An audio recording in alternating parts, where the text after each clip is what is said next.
केदारनाथ भगवान की जय। चारों धाम की महिमा की जो श्रृंखला हम लोग प्रारंभ किए थे, आज उसमें हिमालय स्थित केदारनाथ भगवान की महिमा का वर्णन सुनेंगे। उनका पौराणिक इतिहास क्या है तथा वहां जाने हेतु आवश्यक मार्गदर्शन हम आपको देंगे।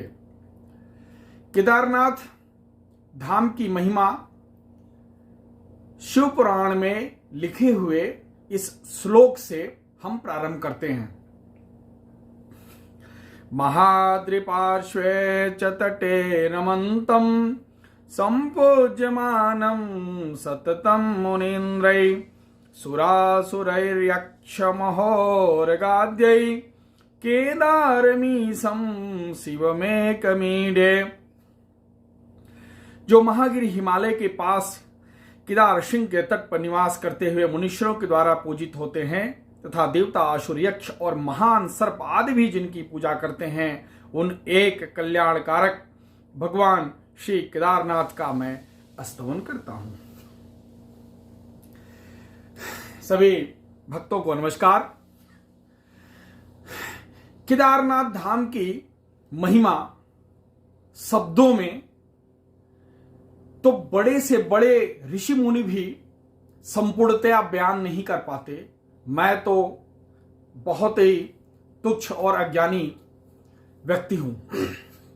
इस महिमा कहने के पीछे का सिर्फ और सिर्फ एक ही उद्देश्य है कि हमारी इस प्रेम कथा से अगर आपको प्रेरणा मिले तो आप भी बाबा केदार का दर्शन करने अवश्य जाइए। त्रिपुरारी महादेव का यह ज्योतिर्लिंग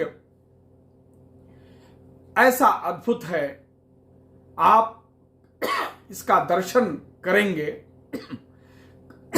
कोटि कोटि जन्मों का पाप काटने में यह सक्षम है। इसका पौराणिक इतिहास क्या है मैं वह आपको बताऊंगा। महाभारत युद्ध के पश्चात पांडवों को राज्य तो विजयश्री के रूप में प्राप्त हो गया, परंतु धर्मराज युधिष्ठिर के मन में इस बात की सतत ग्लानि सताती रही कि यह विजय प्राप्त करने में उन्हें क्या क्या खोना पड़ा और उन्हें कितना पाप लगा। उन्हें अपने ही बंधु बांधवों, अपने ही कुल का विनाश करना पड़ा, अपने गुरु को मारना पड़ा। इन सब बातों से युधिष्ठिर और फिर समस्त पांडव बहुत ही ग्लानि में थे। उन्होंने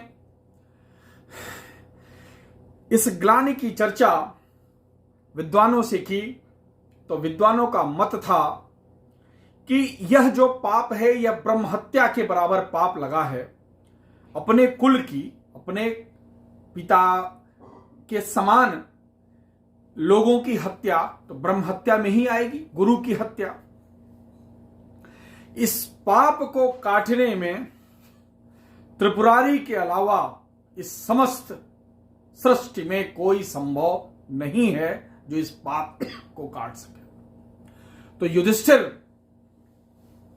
भगवान शंकर की आराधना हेतु और उनका दर्शन प्राप्त करने हेतु जगह जगह भटकने लगे। काशी में गए, काशी में भगवान ने दर्शन नहीं दिया महादेव ने। फिर वो धीरे धीरे केदार क्षेत्र में पहुंच गए। केदार क्षेत्र में पहुंचने के पश्चात भगवान शंकर उनको दर्शन नहीं देना चाह रहे थे, क्योंकि उनके पापों की श्रृंखला काफी लंबी थी। फिर भी बार बार पांडव तपस्या करते, साधना करते, प्रयास करते, लेकिन भगवान कोई न कोई रूप धारण करके केदारनाथ भगवान कहीं छुप जाते। एक बार कुछ भैंसों और जानवरों का झुंड था, उसमें भगवान जब भीम उनको खोजते खोजते वहां पहुंच गए, क्योंकि भगवान की तो वो साधना स्थली है, बाबा महादेव वहां रहते हैं, तो उन्होंने एक भैंसे का रूप धारण कर लिया। लेकिन भीम उन भैंसों के झुंड में एक अति विशिष्ट जानवर को देख करके उनको पहचान गए और उनको पकड़ने की कोशिश किए।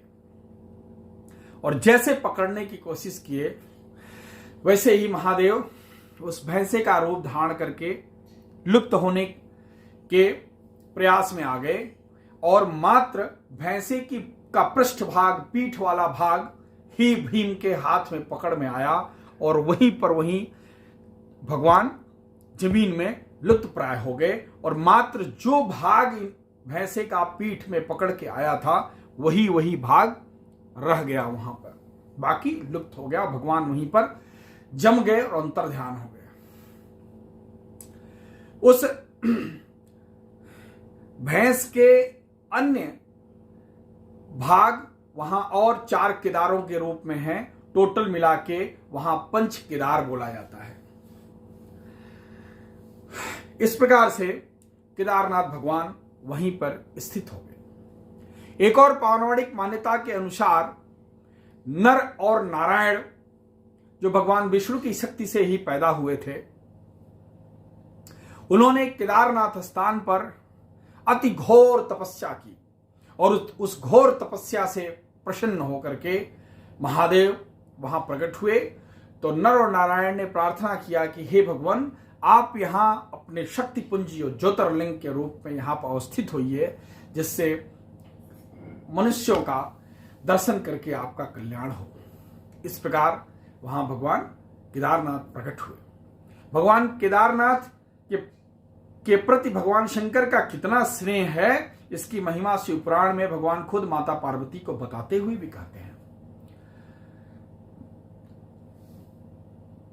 आप सभी धर्म प्रेमियों से मेरा आग्रह है कि इस अति दिव्य स्थान का दर्शन आप अवश्य करें। हरिद्वार से लगभग 250 किलोमीटर की दूरी पर स्थित है केदारनाथ धाम। गौरी कुंड तक की यात्रा आप बस सवारी, खुद का साधन आदि से कर सकते हैं।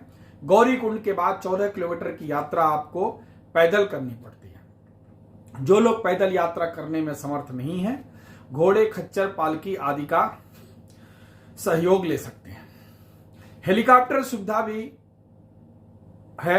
देहरादून के जॉली ग्राउंड एयरपोर्ट तक आप बाय एयर आ सकते हैं। उसके बाद हेलीकॉप्टर सुविधा भी है। उत्तराखंड की वेबसाइट पर जाकर के आप इसकी बुकिंग कर सकते हैं। उत्तराखंड में यात्रा करने के लिए प्री बुकिंग आवश्यक है, ई टिकट लेना आवश्यक है। इस प्रकार बाबा केदारनाथ का दर्शन आप अवश्य करिए। वहां पर जाकर के केदारनाथ मंदिर के अंदर प्रायः अंधेरा रहता है, हमेशा घी का दीपक जलता रहता है।